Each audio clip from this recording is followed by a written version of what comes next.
में सारा जहां है जिसकी शरण में, नमन है उस बाबा के चरणों में।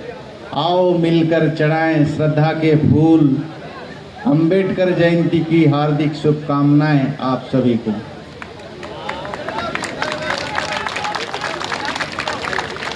आंदा जी, ये किसी का फोन आ रहा है, इसको अटेंड कर लीजिए और बोल दीजिए कि वो बात कर रहे हैं।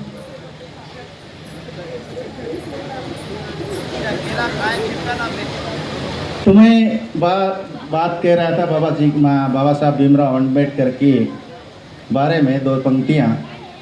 और मैं चाहूँगा कि आप छोटे छोटे बच्चियाँ बैठी हैं, बेटियाँ बैठी हुई हैं, इसलिए बाबा साहब के बचपन से बात करने की कोशिश करूँगा। उसके बाद फिर धीरे स्टेप बाय आगे बढ़ेंगे। तो कितनी बातें मैं आपको बता पाऊँगा, पर अपनी तरफ से मैं पूरी कोशिश करूँगा कि मेरे में जो समझ है, जितनी समझ है उतना बात मैं आपको बता सकूँ। तो मेरे से पूर्व वक्ताओं ने बहुत सारी बातें बताई कि बाबा साहब भीमराव अम्बेडकर का जन्म MP के महू नामक स्थान में, अभी वो जिला है कि क्या है मुझे नहीं मालूम, एक सैनिक फैमिली में हुआ। उनके पिता रामजी मालोजी राव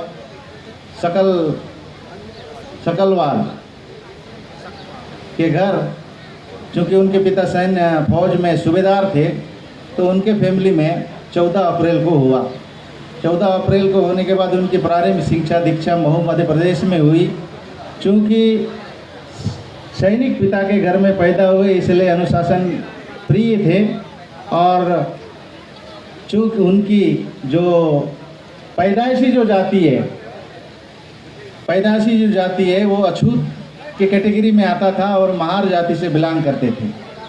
महार जाति से बिलोंग करने के कारण जब वो स्कूल जाते पढ़ने के लिए, आप लोगों से विशेष निवेदन है कि जो बच्चियां सामने बैठी हैं, मैं जो बात कह रहा हूँ उसको अक्षरशः याद रखिएगा, क्योंकि आज के डेट में वो चीज़ आपके साथ नहीं हो रहा है। अगर आपके साथ होता तो आप यहाँ नज़र नहीं आते, कहाँ के कहाँ चले जाते। उतनी विषम परिस्थितियों में बाबा साहब भीमराव अम्बेडकर ने पढ़ाई की आपकी उम्र में।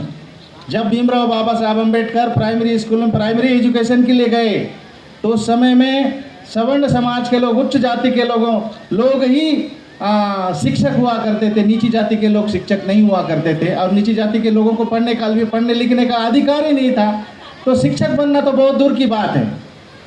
तो बाबा साहब भीमराव अम्बेडकर, चूँकि इस नाते उनका प्राइमरी एजुकेशन में भर्ती हुआ कि उनके पिता फौज में सूबेदार थे और उस समय ब्रिटिश हुकूमत की सरकार थी, तो वहाँ ब्रिटिश हुकूमत की सरकारों के स्कूलों में वो बच्चों को पढ़ने का लिए प्रावधान था। पर सवर्ण और उच्च जातियों के कारण से, उसी जातियों के शिक्षक होने के कारण से आज आप सब लोग, सारे बच्चे और सारी बच्चियां क्लास के अंदर बैठ करके या ज़मीन में टाट पट्टी बिछा करके या बेंच, जहाँ जिन स्कूलों में थोड़ा ऊँची बड़े स्कूल में, मिडिल स्कूल हैं, वहाँ टेबल और बेंचों में बैठ करके आप पढ़ते हैं, आलीशान पंखे के नीचे। लेकिन बाबा साहब के साथ क्या हुआ? बाबा साहब को क्लासरूम के बाहर बिठाया जाता था, क्लासरूम के बाहर, चौखट के बाहर। और जो ऊंची जातियों के बच्चे हैं वो क्लासरूम के अंदर। उन बच्चों को पढ़ाते समय बाबा साहब क्लासरूम के बाहर बैठ करके उन बच्चों के साथ पढ़ते थे। और उन बच्चों का भी, टीचर कोई चीज़ लिख पा रहा है तो उसको देख पा रहे हैं, नहीं देख पा रहे हैं या सुन करके सीख रहे हैं। वह यथासंभव ऐसा रहा होगा कि टीचर पढ़ाते समय जो ब्लैक बोर्ड में लिखता रहा, उनको भी जाहिर तौर है कि दिखता ही रहा होगा, तभी सीख पाए होंगे। लेकिन इतनी छुआछूत के बावजूद भी उन्होंने पढ़ाई नहीं छोड़ा। ये जो अपनी पढ़ाई छोड़ी नहीं, उन्होंने कठिन विषम परिस्थितियां आने के बाद भी घबराया नहीं, पढ़ाई नहीं छोड़ा। आज के जनरेशन में जिनको ऑनलाइन एजुकेशन सिस्टम है, कोचिंग की व्यवस्था है, सरकारी स्कूल है, प्राइवेट सेक्टर के स्कूल हैं, अंग्रेजी माध्यम के स्कूल के शिक्षक हैं, ये मतलब एजुकेशन सिस्टम के स्कूल हैं, सारा चाक चौबंद ए से लेकर के जेड तक व्यवस्था होने के बाद भी हमारे बच्चे नहीं पढ़ पा रहे हैं। क्यों नहीं पढ़ पा रहे हैं भाई? क्या दिक्कत है? कुछ लोग बड़ी मुश्किल से पहली, दूसरी, तीसरी, चौथी, पांचवी तक खींचतान के ले आते हैं, पास करके ले आते हैं। अब गुरुजी भी बेचारा क्या करेगा? आजकल सरकार ने सिस्टम ही ऐसा बना दिया कि पहली से लेकर के पांचवी तक, कहाँ है कोई गुरुजी है क्या इधर? आठवीं तक फेल ही नहीं कर सकते। क्या सिस्टम आया भाई? अब वो जो फेल का डर ही नहीं। और दूसरी मजे की बात क्या है बताओ? फेल का डर नहीं है, आठवीं तो ले दे करके निकल ही लेंगे, उसके बाद नौवीं में आएंगे, नौवीं के बाद तो बेटा गए, राम नाम सत्य है आपका तो। और दूसरा मजे की बात यह है कि पहले गुरुजी ठोक पीट के आड़ा तिरछा अष्टावक्र ऋषि जैसा बच्चा पैदा होने से भी उसको ठोक बजा करके सीधा कर देता था। अब तो बेचारा ऐसा हो गया, गुरुजी रे भी नहीं बोल सकता। रे भी बोल दिया तो आजकल के बच्चे इतने फास्ट पैदा हो गए कि दूसरे दिन कलेक्टर ऑफिस के गेट में नजर आते हैं। इधर गुरुजी के हाथ में सस्पेंड नोटिस, कारण बताओ नोटिस आता है, सस्पेंशन का नोटिस ऑर्डर आता है। आप लोग ताली बजा रहे हो, आप लोगों के लिए बहुत गलत बात है। मैं बहुत कभी कभी मैं अपनी भाषा का इस्तेमाल करूं, टेढ़ा टाइप वाला आदमी। क्या आप लोग ताली बजाने वाले हैं क्या? ताली कौन बजाता है आपको पता है? मैं नहीं बताऊंगा, आपके आजू बाजू कुसुर कुसुर करके पूछ लो ताली कौन बजाता है। मुझे ये ताली वाला काम बिल्कुल अच्छा नहीं लगता है। हाँ तो मैं कह रहा था अच्छा लगने से बजा लीजिए, पाबंदी नहीं है, पर हर चीज में ताली बजाना ये उचित भी नहीं है। मैं कह रहा था कि गुरुजी रे भी बोल दे, बे भी बोल दे तो कारण बताओ नोटिस आ जाता है। क्या बात है भाई? तो बच्चों का स्टैंडर्ड कैसा सुधरेगा? नहीं सुधरने वाला। कुछ तो बच्चे होते हैं जो अपने माता पिता के संस्कार के कारण थोड़े बहुत ठीक होते हैं। आजकल कितना साल हुआ पता नहीं, पोटा के बिल्कुल के कितना साल हुआ? 16 साल। आप लोग भी बाला टिकरा पोटा केबिन वाले? पोटा केबिन के बारे में मेरी क्या धारणा है मैं बताऊं आप लोगों को? बहुत खराब लगेगा आपको सुनकर,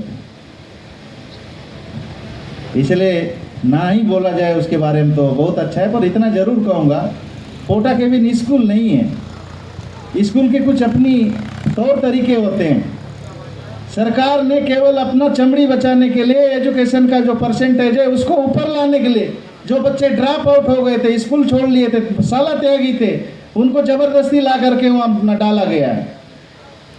और उसके साथ मेरी जानकारी के अनुसार हमारे माननीय शिवराम नाग जी उसके पहले अधीक्षक थे शायद शुरुआती दिनों में, सेकंड अधीक्षक। अब इनको मालूम होगा कि वह उनको कंट्रोल करने में अनकंट्रोल, जो बच्चे साला त्यागी होते हैं वो कंट्रोल से बाहर होते हैं। कुछ तो आंध्रा भाग जाते हैं, कुछ तो शादी के एज में आ गए थे, उनको सबको धर दबोच के लाया गया और जेल जैसे रखा गया। अब उनको बोलो कि स्वतंत्र एकदम निश्चंद घूमने वाले लोग जो एकदम आवारा प्रवृत्ति के टाइप के हो गए हैं, उनको ला करके ताला बंद करके रखो और बोलो पढ़े। जो बिगड़ेल स्वभाव के टाइप के लोग हो गए हैं उनको लाया गया था और उनको छानते छानते छानते छानते अभी इस हद तक 16 साल के बाद मुझे थोड़ा लगता है कि आवासीय विद्यालय जो बालिकाओं के लिए और बालकों के लिए, बालक वाला तो अभी भी वही कंडीशन में है। उम्मीद कर रहा हूँ बालिकाओं वाला थोड़ा बहुत ठीक होगा और आप लोग भविष्य अपना फ्यूचर निर्माण करेंगे। वो भी किस कंडीशन में? वो भी उस कंडीशन में आपका गुरुजी आपको केवल मार्गदर्शन दे सकता है। आपको ऐसा कोई घोट के पिलाएगा नहीं, गिलास में घोल के नहीं पिलाएगा, कोई अमृत नहीं है। हमको भी वही गुरुजी पढ़ाया, बस सबको वही गुरुजी पढ़ाया। आपको जो गुरुजी पढ़ा रहा है, जो आज के डेट में गुरुजी है, उसको भी वही गुरुजी मुझे वही तरीका से पढ़ाया होगा या वही मैडम उसी तरीका से पढ़ाई होगी। अगर आप ईमानदारी से पढ़ेंगे तो आपका घर, आपका समाज, हमारा ब्लॉक, हमारा जिला, हमारा राज्य राज्य, हमारा देश आपके हाथों के आपके द्वारा निर्मित होते होते आगे जाकर के मानवीय समाज का निर्माण होगा। इसीलिए विशेष करके मैं पढ़ने वाले बच्चों से निवेदन करता हूं कि आप मोबाइल्स में टीवियाँ भी देख लेना चाहिए, खेलने कूदने में भी थोड़ा टाइम वक्त लगाना चाहिए, लेकिन आज के आप लोगों में आपके अभी के जनरेशन में सबके पास स्मार्टफोन होगा। कितने लोगों के पास स्मार्टफोन है बताइए? नहीं है, ऐसा तो संभव नहीं है। ना ना ना ना ना ना ना ना, हमको मालूम है कितने लोग रील्स देखने में कितना वक्त लगाते हैं, वो भी हमको पता है। मैडम के डर के मारे सिराने में छुपा के रखो या बैग में छुपा के रखो, मैडम जाने के बाद कौन देखता है? एलाउ नहीं है। मैं किसी दिन पूछता हूँ आपके सुपरिटेंडेंट से, पक्का एक भी मिल गया तो? मान लो मिल गया तो, अगर मिल गया तो फिर आप लोगों को भी अष्टावक्र बना डालेंगे।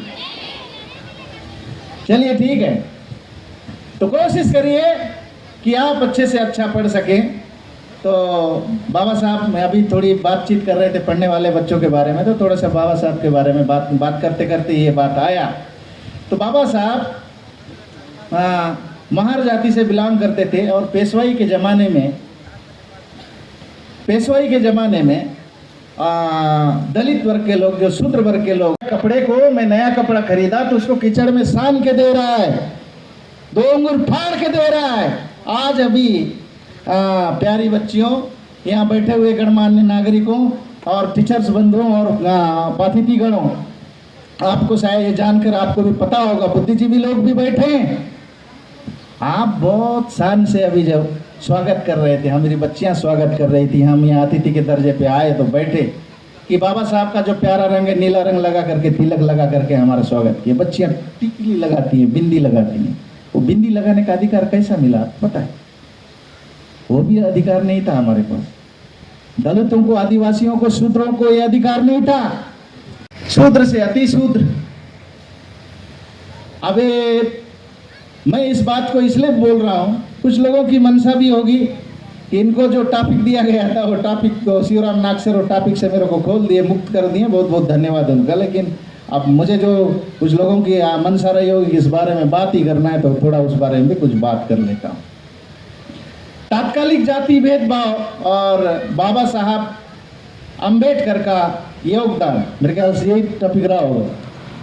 तो तात्कालिक जाति भेदभाव के बारे में तो थोड़ा थोड़ा बता ही दिया था। अब ज़्यादा बताने से कभी कभी होता क्या है कि लोग हॉस्पिटल जाते हैं,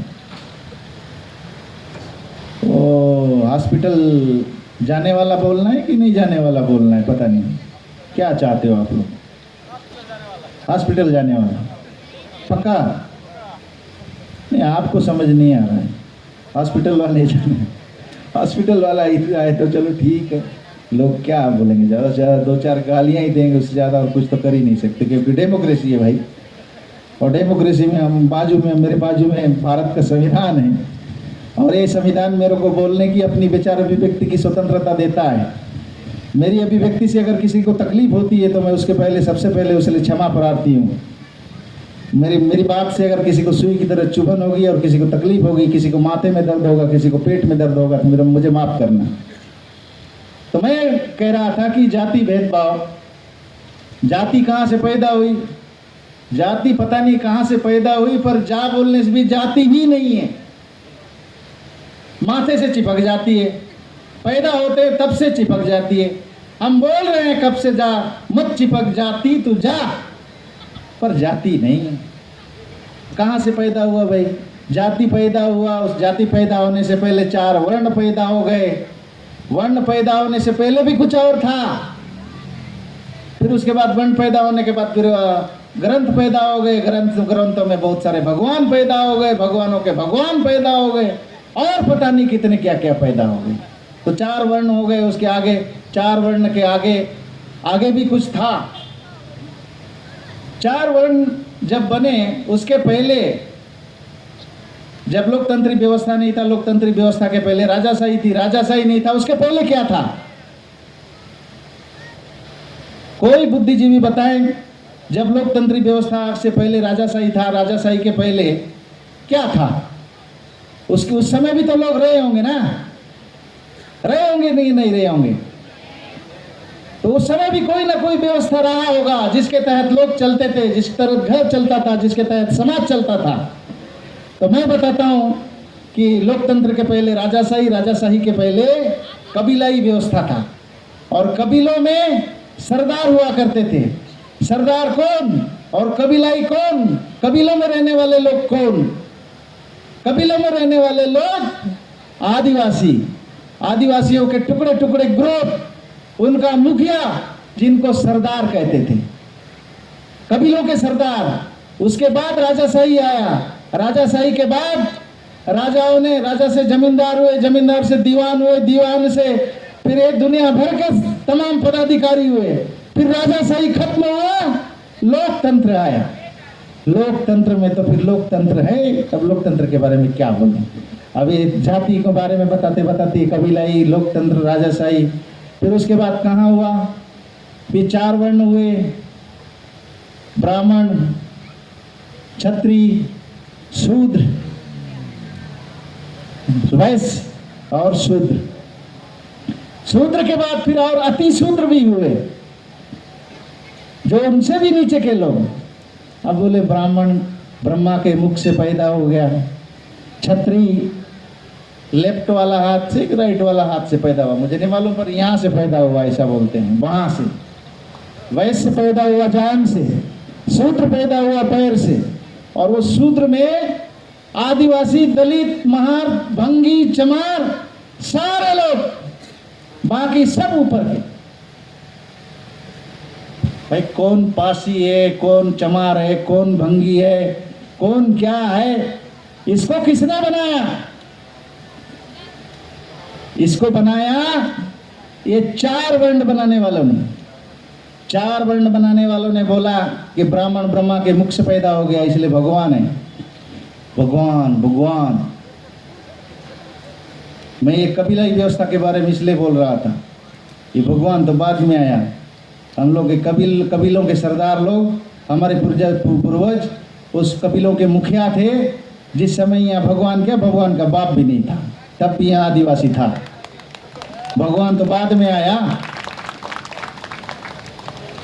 इस धरती के मालिक हम, ये जगह के मालिक हम। जगह अभी जितने भी भगवान आए होंगे, मेरे को माफ करना, इस बात से आपको तकलीफ होगी।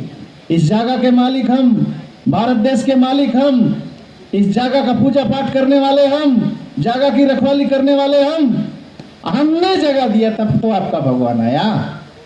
मेरी माँ, मेरी धरती माँ ने, मेरी जगह ने जगह दिया तब तो आप यहाँ आके बसे। तो मूल मालिक तो हम ही हुए ना, मूल नैरेटिव, मूल बीज, जिसके ऊपर कोई टैक्स नहीं लगता है। मूल मालिक इस देश के मालिक, भारत भूमि के मालिक। भारत देश में हम लोग नहीं है, हमारी भूमि में भारत देश है। इसलिए जो यहाँ के मूल मालिक हैं, उन्होंने ब्राह्मण को भी, स्वर्ण समाज को भी, क्षत्रिय को भी, वैश्य को भी और बाकी जितने लोगों को भी हमने तो बसाया ना। आओ रहो, हमें आपसे कोई एतराज नहीं है, कोई दिक्कत नहीं है, लेकिन हमारे ऊपर हुकूमत मत चलाना। अगर आप इज्जत से रहोगे तो हम आपको भी इज्जत से रखेंगे, बड़ी मान सम्मान से रखेंगे। यहाँ तो रहते जैसी चिनगढ़ की बात ही बोल लेते। चिनगढ़ में किस तरह का दिक्कत है क्या? यहाँ तो सवर्ण समाज भी है, ब्राह्मण भी है, क्षत्रिय भी है, मुस्लिम भी है, सिख भी है, ईसाई भी है, पारसी है, सब तो रहते हैं। मेरे पूर्वजों ने पानी पिलाया, जगह दिया, आपको खाना दिया, अन्न दिया, सब कुछ दिया, फिर हम आपके खिलाफ क्यों बोले? इसलिए संवैधानिक बात है, संविधान में सबको बराबरी का अधिकार है, गैर बराबरी का अधिकार नहीं। बाबा साहब का कहना ये है, मानव में भेद नहीं होना चाहिए। जाति किसी ने अपने फायदे के लिए बनाया होगा, शूद्रों ने बनाया, ब्राह्मणों ने बनाया, जिसने भी बनाया होगा। यहाँ पर है क्या, पंडित का खून सफेद होता है क्या?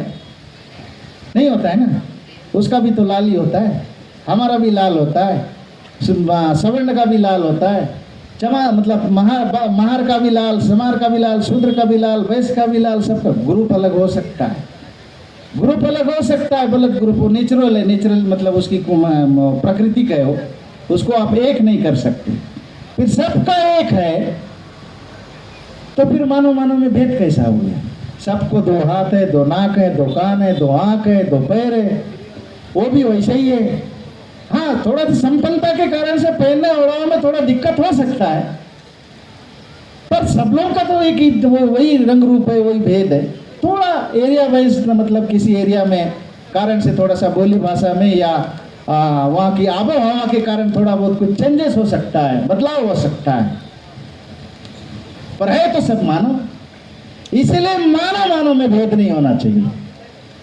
कौन भंगी है, कौन चमार है, कौन पासी है, कौन घासी है, कौन पासवान है, कौन ब्राह्मण है, कौन सवर्ण है, और कौन गोंड है, कौन मुरिया है, कौन भुरवा है, कौन हलवा है, ये अपनी अपनी पारिवारिक व्यवस्था के हिसाब से थोड़े समय के लिए चल सकता है, लेकिन सकल मानव समुदाय के लिए नहीं चल सकता। इसी भेदभाव के कारण लोग हमारे समाज से या हमारे मूल समाज से या और किसी समाज से जहाँ पे भेदभाव नहीं हो रहा है, ऐसे जगहों में पलायन कर रहे हैं। बतौर उदाहरण मैं आपको फिर आऊँगा बाबा साहब के बारे में बातचीत करने के लिए। इसलिए भेदभाव के कारण मैं एक छोटा सा चीज़ आपको बताना चाहता हूँ, वो भी बहुत दूर का नहीं है, छीनगढ़ का है। यहाँ हमारा समाज के अध्यक्ष महोदय बैठे हुए हैं, जिस बाबा साहब का हम बात कर रहे हैं, उनकी जयंती मना रहे हैं, उन्हीं का समाज का व्यक्ति है वो, और बहुत पूजनीय है, सम्माननीय है, बहुत महत्वपूर्ण मतलब सम्माननीय व्यक्ति है वो हमारा समाज के लोग। उनका मेरा दुर्भावना नहीं है, उनके दुर्भावना के साथ नहीं बोल रहा हूँ मैं ये चीज, पर बतौर उदाहरण के लिए बोल रहा हूँ। मूल समाज में मूल जातियों के साथ महारा लोगों का भी यहाँ उठना बैठना था, अभी भी है, आगे भी रहेगा। लेकिन मैं ऐसा समझता हूँ, ये महारा है, ये हलवा है, ये गोंड है, ये ध्रुवा है, ये दुर्भावना के कारण महारा समाज के लोग, मेरे ख्याल से कितने लोग बचे हुए हैं मुझे नहीं मालूम, बाकी क्रिश्चियन हो गए। हमारा चीज हमारे पास रहना चाहिए, हमारा कल्चर हमारे पास रहना चाहिए। मैं क्या पूजा पाठ करता हूँ वो मेरे पास रहना चाहिए, आप क्या पूजा पाठ करते हैं आपके पास रहना चाहिए। ना आप मेरा अनुसरण करो, ना मैं आपका अनुसरण करूँगा। ये अगर कोई बोलता है तो उसका मैं एकदम सख्त विरोधी हूँ, और मेरे ख्याल से गलत चीज़ है, एकदम गलत चीज़ है, ये मेरा ऐसी राय है। दूसरा उदाहरण, उनके साथ तो भेदभाव हुआ, कहीं ना कहीं उनके साथ सम्मानजनक बर्ताव नहीं होने के कारण उन लोगों ने दूसरी कम्युनिटी अपना लिया या उससे दूसरे धर्मों में चला गया। धर्म तो एक गहरी साजिश के तहत आप लोगों को बांटने के लिए, अलग करने के लिए बनाया हुआ चीज है। ऐसा मैं नहीं, बहुत पहले से जो बुद्धिजीवी लोग हैं, तर्कशील लोग हैं, तर्कवादी लोग हैं, वो लोग बोलते हैं। मैं ये बात करते करते अभी बोल रहा था, बता रहा था कि मेरा चीज मेरे पास रहना चाहिए। ठीक है भाई, मेरा चीज मेरे पास क्यों रहना चाहिए? मैं आदिवासी हूँ, मेरा तौर तरीका अलग है, मेरा पूजा पाठ का तरीका अलग है, मेरा खाने पीने का तरीका अलग है, मेरा पहनने ओढ़ने का तरीका अलग है, मेरा सब चीज़ अलग है। मैं तो प्रकृति को मानने वाला आदमी, प्रकृति पूजक हूँ, और मैं प्रकृति के साथ अपने देवी देवताओं को मानता हूँ। यही खड़े होने के बाद मेरा चीज़ मेरे पास रहना चाहिए। मैं इस बात का पक्षधर हूँ। किसी को अगर बुरा लगता है तो उसके लिए मैं क्षमा प्राप्ति के साथ आपको बता रहा हूँ। ये मेरे नाक के नीचे यहाँ एक छोटा सा मंदिर है। हमारे पूर्वजों ने हमें बताया कि तंत्र विद्या में अगर कोई पारंगत होना चाहता है तो बेताल की साधना कर ले, वो तंत्र विद्या में पारंगत हो जाएगा। उस नाम का देवता है बेताल देवता। कुछ हिंदू लोग आप वो अपने हिंदू धर्म में पैदा हो गए, हिंदू घरों में पैदा हो गए, तो उनके लिए वो अच्छा है।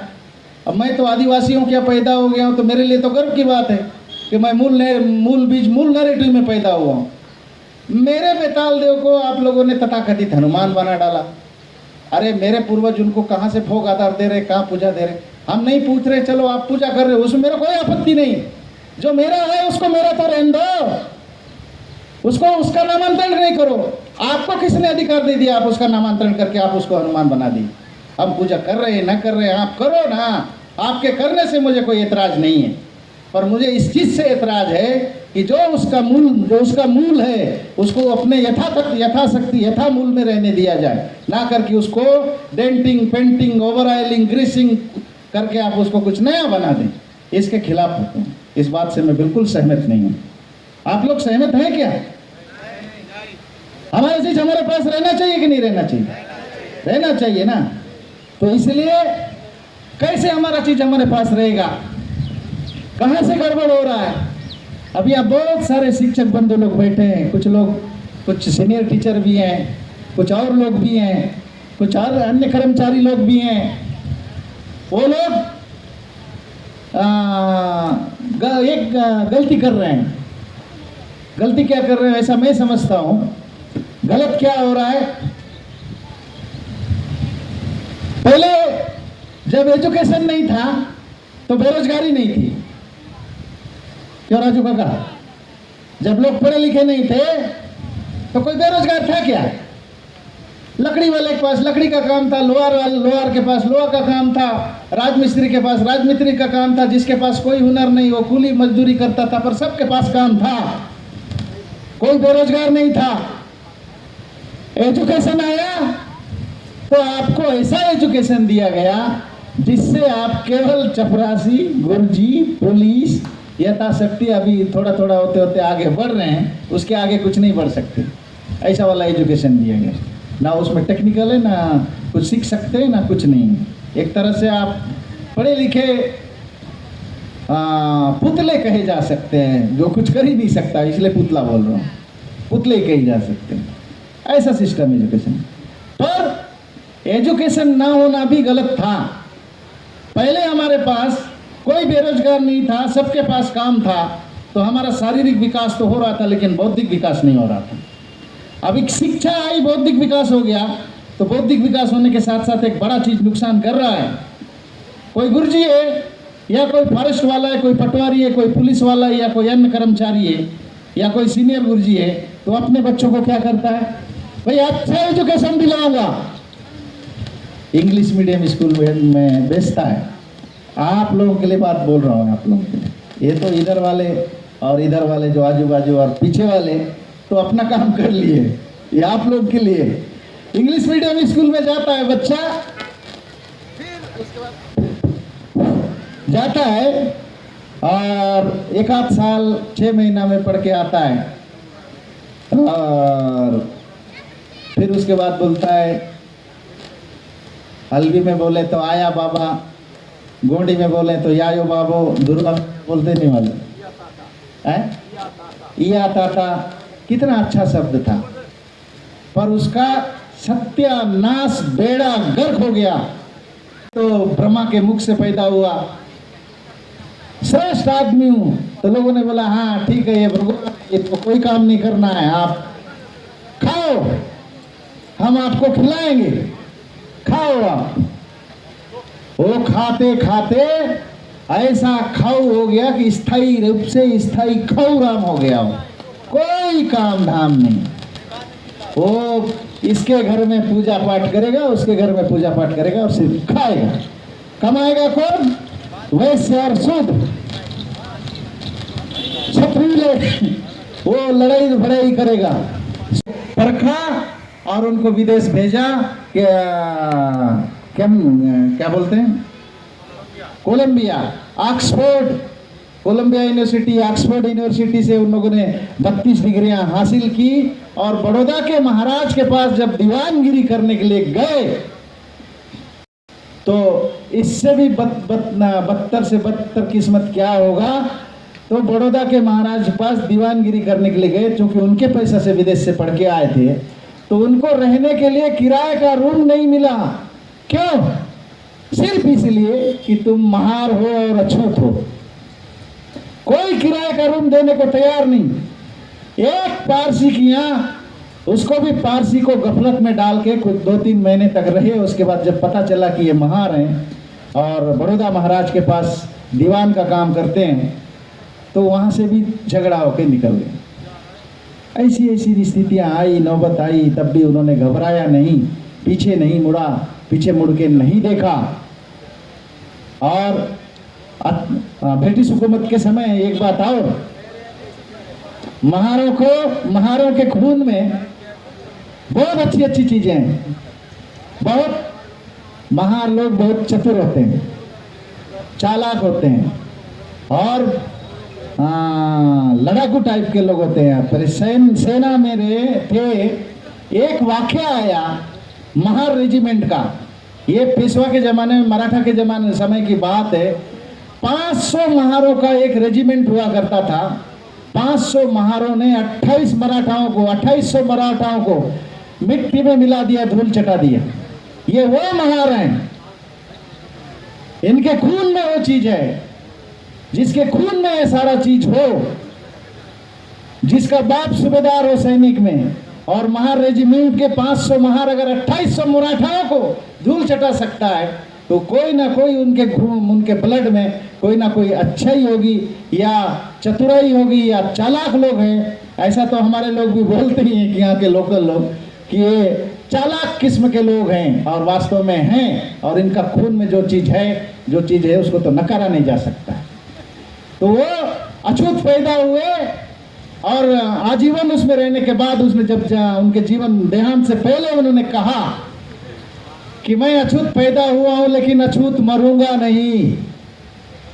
उन्होंने अपने जीवन के अंतिम काल में बौद्ध दीक्षा ले ली, बौद्ध धर्म अपना लिया। हजारों सैकड़ों लोगों के साथ बौद्ध दीक्षा ली और बौद्ध धर्म होने के बाद बुद्धम शरणम गच्छामि हो करके उन्होंने देह त्याग कर दिया। मरणोपरांत भारत का सर्वश्रेष्ठ पुरस्कार भारत रत्न से उन्हें नवाजा गया।